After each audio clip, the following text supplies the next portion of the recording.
Hey everyone, hope you're well. We're here today filming some content. I'm here with David Chung. David, do you want to tell everyone a little bit about your business and what you do? My name's David Chung. I'm the founding director of Creo Legal. We're a boutique commercial law practice. We specialize in health and specifically in dental.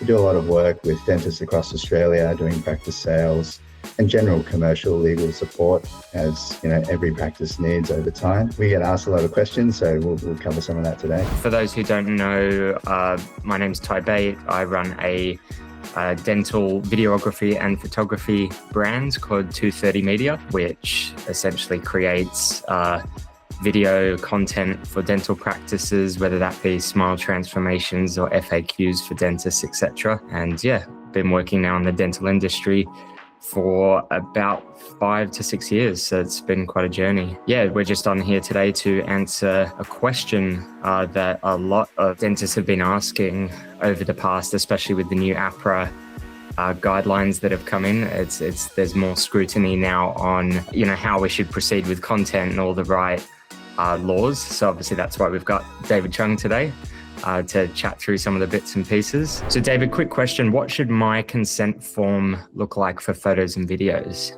Dentists use consent forms for treatments. That's nothing surprising. And dentists are all used to using those types of consent forms. But when it comes to, using photos, images, especially for marketing material, that can be something that's easily overlooked. So sometimes, you might have a treatment consent form that might have a little consent at the end about consent to use images. But depending on the application, I think you probably need to spend a bit more time to carefully think it through. So, photos of faces and smiles and, dental imagery and other types, x-rays and so forth, they're all considered health information under the Privacy Act. And health information is a subset of personal information, and it falls into the category of sensitive information. So there's a higher bar, and there are more strict rules that apply to the collection, use, and storage of sensitive information. Treating it as an afterthought can be problematic depending on what you're using the imagery for. And it all centers around the consent form.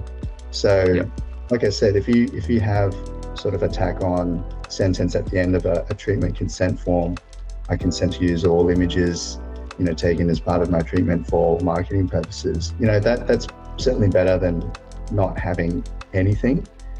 But like I said, depending on the application, depending on what you're using it for, it's important to spend a bit more time and dig into the detail. Okay, cool. All right, that makes sense. So David, another question that gets asked within the same kind of area is if I've got photos or videos, but the patient isn't identifiable, so their eyes are covered, but it's just their mouth and teeth present in the videography or photography, do they still need to sign consent forms? Yes, in most cases. And the reason is because even if you de-identify an image, remove, name, date of birth, all the really obvious information, but even if you, let's say, cover the eyes of a person's face, it's still possible to identify someone, potentially, right? If they have a smile and something about their smile is very distinctive or unique, that actually makes it more likely that it's considered personal information under the Privacy Act,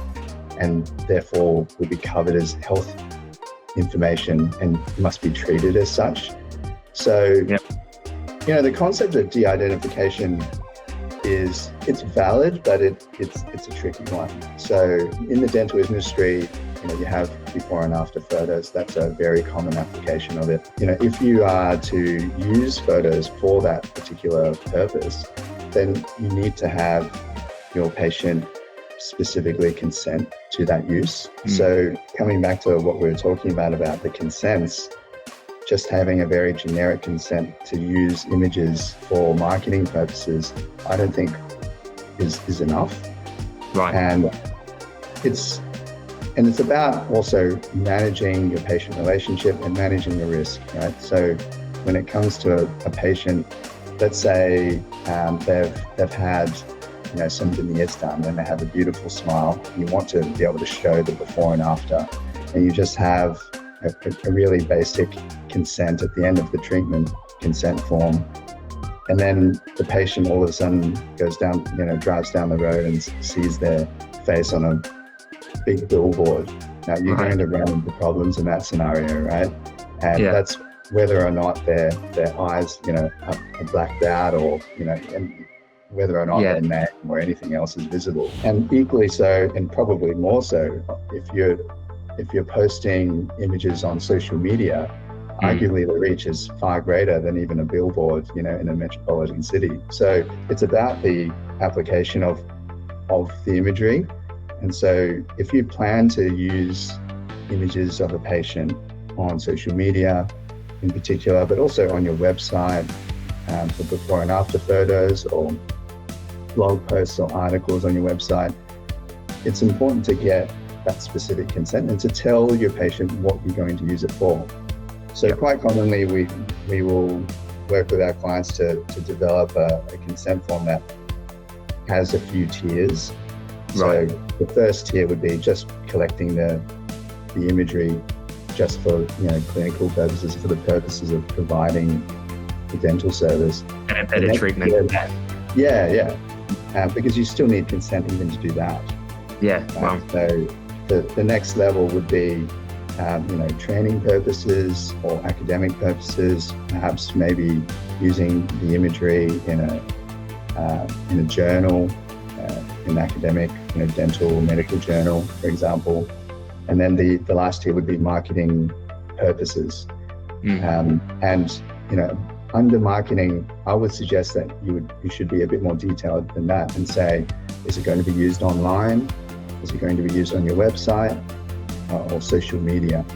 And if you say social media, you can be a bit more specific than that if it's for a particular campaign. But I think just saying that you're going to be using it online for social media, I think is enough to ensure that the patient really understands where this is going to be shown, where their likeness is going. Yeah. De-identification of images is always a good idea regardless, but you need that consent. And ideally, you tell the patient as well, not only what images, but how it's presented. If it's of their face, will their eyes be blacked out, or will parts of their face be visible or not visible? If a person has a face tattoo and you black out their eyes, that's a very distinctive face tattoo. It might as well have been a full picture of their face, right?